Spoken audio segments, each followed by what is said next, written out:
جو کمیونٹی ہے ان کو اس نئے سسٹم کے ساتھ آگاہی دلانا اور اس نئے سیٹ اپ میں ایک دوسرے کے ساتھ کوارڈینیشن رکھنا، اس پہ اس ایکٹیویٹی کا فوکس ہے۔ پارٹیسپینٹ جو ہے اس میں ایکٹیولی حصہ لے رہے ہیں اور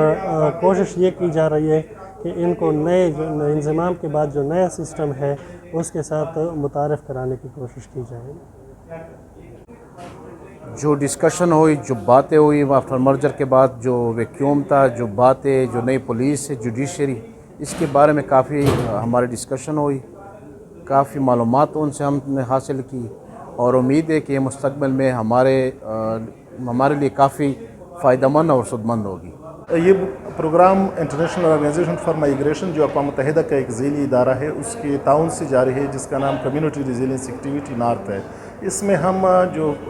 ایکس فاٹا کے جو اضلاع ہیں، جن کو اب اضلاع بنایا گیا ہے، وہاں کے عوام کو چونکہ بہت سی بنیادی سہولتیں میسر نہیں تھی، بہت سے چیزوں کے بارے میں ان کو اویئرنیس اور آگہی نہیں تھی، اور ایک بہت لمبے عرصے تک یہ علاقے دہشت گردی سے اور بہت زیادہ مسائل سے دوچار رہے ہیں۔ تو یہ ان لوگوں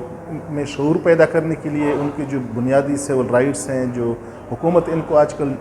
سروسز ڈیلیور کر رہی ہیں، ان کے بیچ تنازعات کا خاتمہ کیسے ہوگا، یہ لوگ ایک دوسرے کے ساتھ ہارمونی میں کیسے رہیں گے، کس طرح ایک دوسرے کو برداشت کریں گے،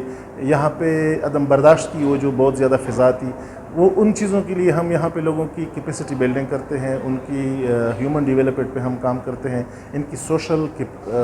جو کیپٹل ہے اس کو بلڈ کرنے پہ یہ پروجیکٹ بنیادی طور پر کام کر رہا ہے، اور اس میں ہم ان کو تھوڑے بہت انفراسٹرکچر کی سروسز بھی دے رہے ہیں، لیکن بیسیکلی یوتھ، ایلڈرز اور گورنمنٹ جو ڈپارٹمنٹس ہیں ان کی کیپیسٹی بلڈنگ کے لیے ہم اس پہ کام کر رہے ہیں، تاکہ دوبارہ سے وہ چیزیں نہ ہونا شروع ہو جائیں جو ایکسٹریمزم کی طرف لوگوں کو لے کر جاتی ہے۔